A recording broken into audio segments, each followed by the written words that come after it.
मेरे साथ मौजूद हैं लाइन अख्तर मजीद कपूर साहब। सियालकोट में पिछले 9 साल से इज्तिमाई शादियों का जो सिलसिला जारी है, उस हवाले से लाइन अख्तर कपूर साहब से हम कुछ सवाल करेंगे ताकि आप लोगों को सोसाइटी की फॉर्मेशन का पता चल सके।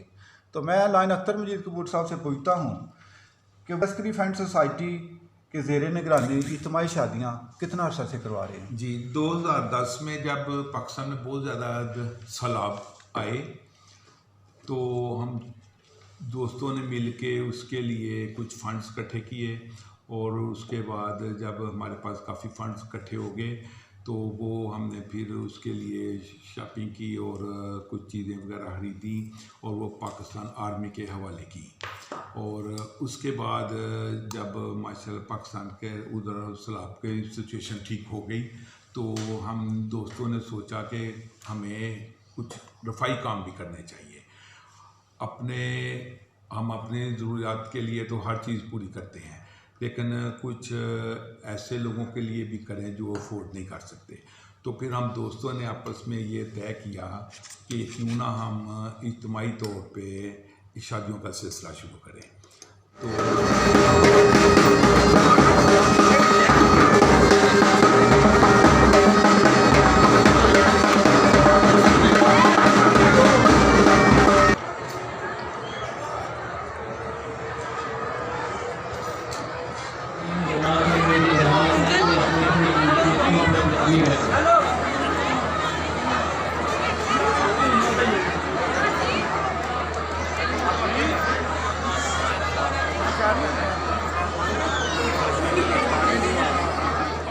तो 2011 में फ़र्स्ट टाइम हमने 7 बच्चियों की शादी की और वो उसके लिए उनको पहले तो हमें ढूंढने पड़ी लड़कियां कि कौन से ऐसे ख़ानदान देखें जिसके लिए हम कर सकें, लेकिन हमें बड़ी मुश्किल पेश आई कि कोई हमें मिल ही नहीं थी रही ऐसा है। लेकिन जब सिलसिला हमारा शुरू हो गया तो फिर अल्लाह ताला का नाम लेके हमने आज तक बस ये सिलसिला जारी है।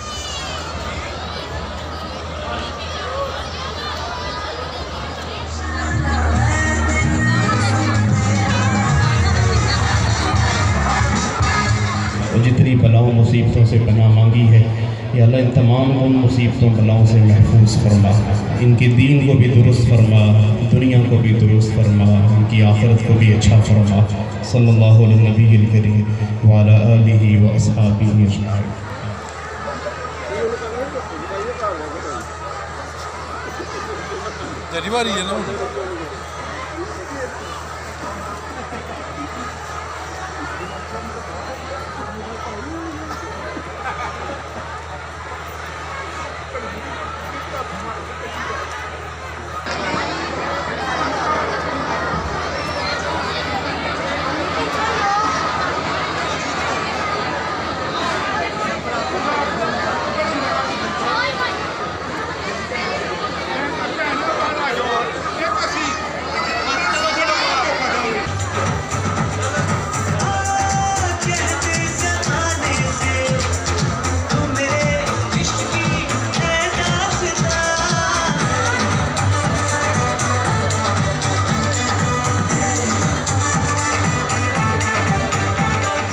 लाइन अख्तर मजीद कपूर साहब, ये बताएं कि आपकी सिलेक्शन का मेयार क्या है? आप किस तरह सेलेक्ट करते हैं कि ये जो बच्चे बच्चियां हैं इनके वालिदैन उनकी शादी का खर्चा अफोर्ड नहीं कर पाते?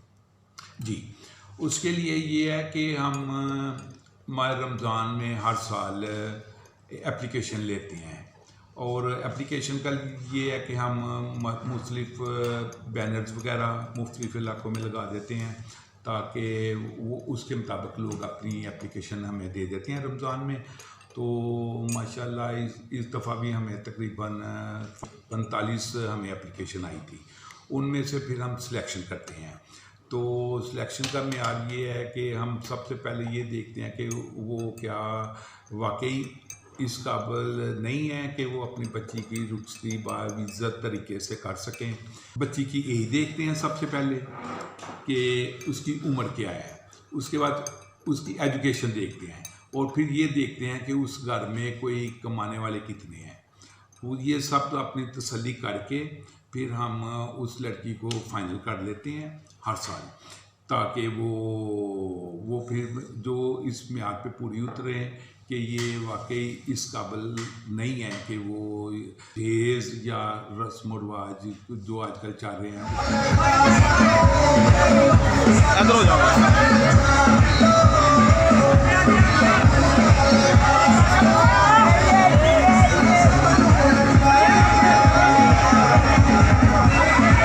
देखा ये काम जंगली काम है, जंगली।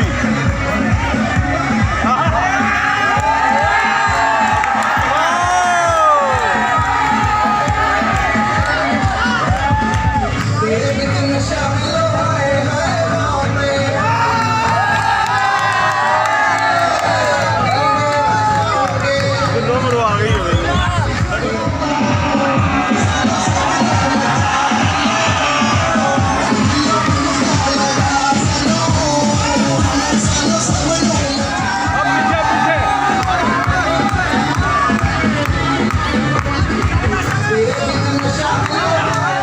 कपूर साहब, आप ये बताएं कि एक साल में आपको कितनी एप्लीकेशनें गरीब वालिदैन की तरफ से वसूल होती हैं और पाकिस्तान के किस किस इलाके से वसूल होती है? उसके लिए अब ये है कि हमने जब हम रमज़ान में शुरू करते हैं ना एप्लीकेशन लेनी, तो हमें पहले शुरू में तो बड़ी प्रॉब्लम पड़ रही, लेकिन अब हमारे पास बड़ा मुश्किल हो जाता है हमारे लिए लड़कियों को सिलेक्शन करना कि किन किन की इस साल करें। तो इस दफ़ा हमें तकरीबन 45 के करीब, और उनमें से हमने 20 लड़कियां सिलेक्ट की, लेकिन शादियां हमने 17 बच्चियों की इस साल, क्योंकि वो 3 किसी वजह से उनकी नहीं हो सकी। तो अभी ये है कि ये सिलसिला हमारा जारी है और अभी तक तकरीबन 160 बच्चियों के हम कर चुके हैं शादियाँ, और माशाल्लाह वो अपने घरों में खुश और आबाद ज़िंदगी गुजार रही हैं। तो अभी ये है कि हमारा मेयार ये है इनको सिलेक्ट करने का कि हम उस इलाके से भी तस्दीक करवा लेते हैं, और फिर पाकिस्तान के काफ़ी इलाकों से अब हमें एप्लीकेशन आ रही हैं। सियालकोट के तो इर्दोनवा से लोग आते ही हैं, और उसके अलावा अब लाहौर तक, लाहौर मुरीद के, गुजरांवाला, डस्का, वज़ीराबाद वगैरह और नवाही इलाकों से भी हमें। मौलाना साहब, आप ये बताएं कि आज आप जो इज्तिमाई शादियां हो रही हैं उसमें आपने 17 निकाह पढ़वाने हैं, तो आपको कैसा फील हो रहा है? आप हमें थोड़ा सा कुरान और सुन्नत की रोशनी में भी बताएं कि ये वो वालिदैन जो अपने बच्चियों की शादी जो है माली हालात की मजबूरी की वजह से नहीं कर पाते, उनको आप क्या मशवरा देंगे? उनके लिए ये जो इज्तिमाई शादियों का जो फंक्शन है जो फ्री हो रहा है, उनको कोई पैसा खर्च नहीं करना पड़ा, तो उनको आप क्या मशवरा देना पसंद करेंगे? बिस्मिल्लाहिर्रहमानिर्रहीम, अल्हम्दुलिल्लाह वस्सलातु वस्सलामु अला रसूलिल करीम।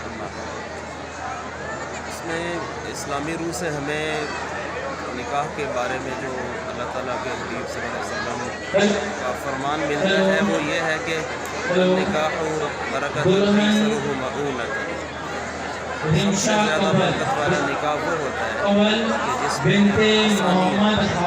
मुशक्क़त कम हो, जिसमें लोगों पे मुशक्क़त ना पड़े, बोझ ना पड़े। निकाह एक ऐसी ज़बरदस्त इबादत है, ये रस्म नहीं है, एक इबादत है। हज़रत आदम अलैहिस्सलाम रहेगा, इसको आसान करने का हुक्म दिया गया कि इसको आसान निकाह जितना आसान होगा उतना ज़िना महंगा होगा, मुश्किल होगा। जितना निकाह महंगा होगा, शादियाँ महंगी खर्चे वाली मुशक्क़त वाली होंगी, उतना ज़िना सस्ता होगा। गरीबों की बच्चियाँ घरों में ही अपनी उम्र गुजार देती हैं, बिता देती हैं, सिर्फ इस उम्मीद पर कि हमारी भी कभी शादी हो। आप बेचारा भी थक के ज़िंदगी हार बैठता है कि इतने पैसे ही उसके नहीं इकट्ठे हो सकते कि वो अपनी बेटी की शादी कर सके। तो एक तो हमें इस्लाम की तरफ से ये चीज़ है कि इसको आसान करो, और अल्लाह के हबीब सल्लल्लाहु अलैहि वसल्लम ने जो निकाह फरमाए हैं वो सब आसानी वाले हैं, उनमें किसी एक में भी मुशक्क़त नहीं। एक मुख्तसर सा वाक़या बता देता हूँ कि निकाह आसान कितना है। अल्लाह के हबीब सल्लल्लाहु अलैहि वसल्लम तशरीफ़ फरमा थे, तो मजलिस लगी थी, तो एक औरत आ गई, तो आकर कहने लगी, या रसूल अल्लाह, मैं आपसे शादी करना चाहती हूँ। जब उसने ये बात मजलिस में कही तो अल्लाह के हबीब सल्लल्लाहु अलैहि वसल्लम का सर मुबारक झुक गया शर्म से। आप शर्मीले बहुत थे, आपकी नज़रों में हया बहुत थी, और आप कोई अमल कोई काम अल्लाह की इजाज़त और हुक्म के बगैर करते नहीं। तो मजलिस में सन्नाटा छाया रहा। मजलिस में एक शख्स बोले कि या रसूल अल्लाह इल्लम तकुन बिका हाजतुन फज़व्विजनी, अगर आपको इसकी हाजत नहीं तो आप मेरे साथ इसकी शादी कर दें। तो आपने सबसे पहला क्वेश्चन उससे पूछा कि हक महर में देने को क्या तेरे पास है, यानी इस्लाम में हक महर को भी इतनी अहमियत दी गई है। तो आपने पूछा हक महर में क्या दोगे? तो उसने अजीब बात की, उसने कहा मा इंदी इल्ला इज़ारी, धोती बांधी हुई थी उसने। या रसूल अल्लाह जो धोती बांधी है, तमाम हवाली हज़रात से गुजारिश है कि अपनी अब क्या किया जाए? नशिस्तों पे तशरीफ रखें। अल्लाह के हबीब ये फरमाते थे जाके पैसा कमा, पैसा बना, मेहनत कर, लड़की से निकाह, बच्ची जा वापस घर चली जा, तेरी शादी नहीं हो सकती। ऐसा नहीं किया, आसानी पैदा फरमाई। तमाम अच्छा, हज़रात से गुजारिश है कि फरमाया अपनी हक महर लेकर आओ, जरूरी है हक महर देना। निकाह की वो तकरीब गया, आपने फरमाया लोहे की अंगूठी मिलती है ले आओ। वापस गया, चक्कर लगा के आया, कुछ नहीं है। जगह पे तशरीफ रखें। अब ऐसे लोगों को, ऐसे मर्द को, ऐसी निकाह औरत की को, लड़की तकरीब का बाकायदा आगाज़ मुआशरे में छोड़ दिया जाएगा। ये मुआशरा गंदा करेगा। जो लड़की मुंह से कह रही हो मेरी शादी करें, जो लड़का मुंह से कह रहा है मेरी शादी करें, और उसको डिले जितना किया जाएगा, ये मुआशरे में फसाद के सिवा कुछ नहीं होगा। अल्लाह के हबीब सल्लल्लाहु अलैहि वसल्लम ने बिल आखिर उनसे फरमाया भाई तुम्हें कुरान की कोई सूरत याद है? तो वो कहता है जी सूरतुल कज़ा व कज़ा, मुझे कोई एक छोटी मोटी सूरत याद है। आपने उस औरत से पूछा तुम्हें कुछ याद है? कहती मुझे याद नहीं है। आपने फरमाया अच्छा बैठो, मैं तुम्हारा निकाह इस मर्द के साथ इस हक महर के इवज़ करता हूँ कि ये तुम्हारा शोहर तुम्हें घर जाकर ये फ़लाँ सूरत याद करे।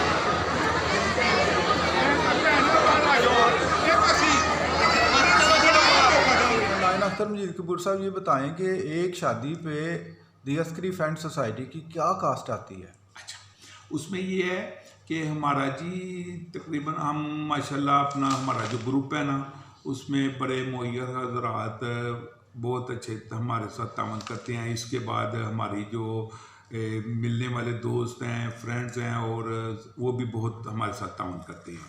और माशाल्लाह आज तक हमें फंड्स की कभी कमी महसूस नहीं हुई। ये है कि हमारा तकरीबन इस साल तकरीबन 1,75,000 तकरीबन हमें कास्ट पड़ी है। दुल्हन का मुकम्मल जहेज़ हम करते हैं। उस जो घरेलू ज़रूरियात की चीज़ें होती हैं वो तकरीबन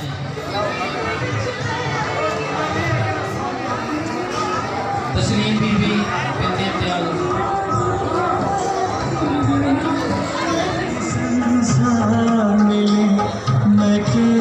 कभी ना याद ससुराल में इतना प्यार मिले बाबुल की दुआ कि जहेज़ पैकेज में ज़रूरियाती ज़िंदगी की कौन कौन सी चीज़ें शामिल होती हैं?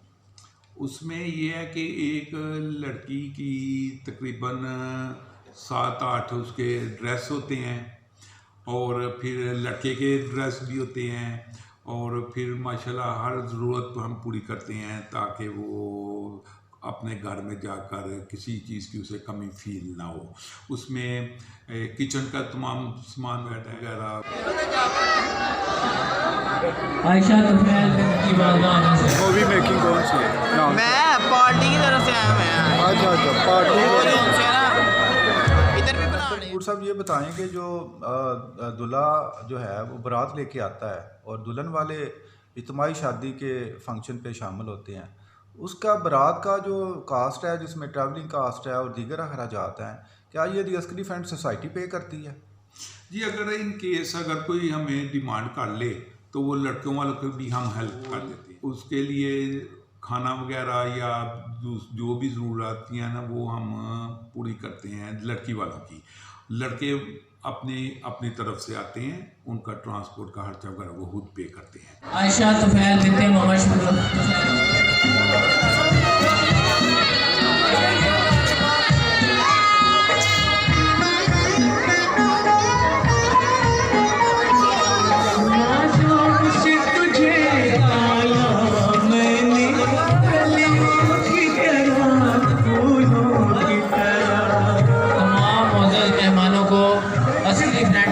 से बहुत बहुत मुबारक हो। अल्लाह आप सबकी बच्चियों के सब ये बताएं कि चूँकि हक महर जो है शरई तौर पे शादी का बहुत अहम हिस्सा है जी, और ये हक महर जो है ये दूल्हा की तरफ से कौन पे करता है? जी, ये है कि हम उन लड़कों वालों से पहले ही सेटल कर लेते हैं कि जी आपने क्या लड़की को हक महर देना है, और वो जो रकम वो दोनों खानदान मिल के सेटल करते हैं वो हम लड़की को शादी से पहले ही निकाह के टाइम पे अदा कर दिया जाता तो सर ये बताएं कि अगर 17 बरातें आती हैं इजमाही शादियों वाले दिन, तो उसमें टोटल बारात की जो तादाद है वो कितनी होती है, और दूसरे नंबर पे उनको आप खाने में क्या पेश करते हैं? जी, उसमें ये है कि हमारी तरफ से होता है कि तकरीबन एक बारात के 100 आदमी हम गिनते हैं एक बारात का, लड़की वालों और लड़के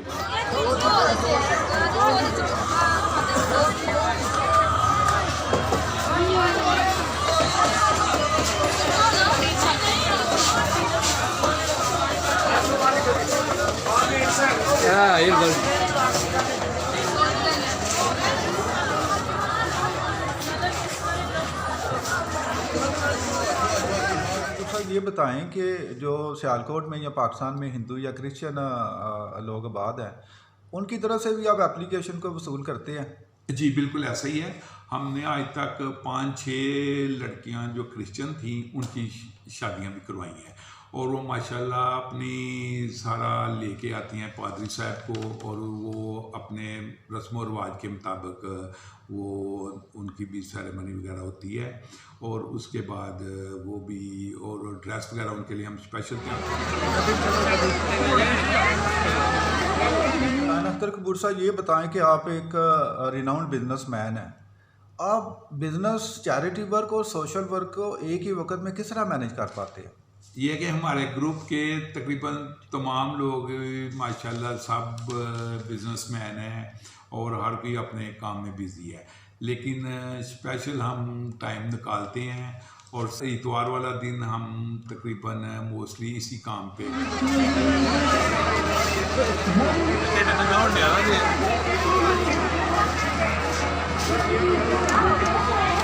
वाओ, थैंक यू।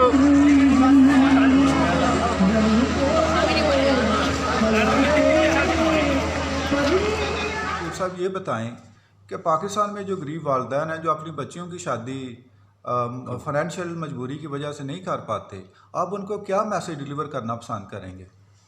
जी, ये है कि जैसे हमने ये सिलसिला शुरू किया हुआ है, हम तो चाहेंगे कि हर शहर में, हर कस्बे में इस तरह के लोग ये ऑर्गेनाइज़ करें और इसके मुताबिक करें, क्योंकि ये है कि दुखी इंसानियत की खिदमत करना भी एक बड़ा फ़र्ज़ होता है हम लोगों के लिए भी, तो हम तो कर ही रहे हैं। थैंक यू प्रीटी मच लाइन अख्तर मजीद कपूर साहब।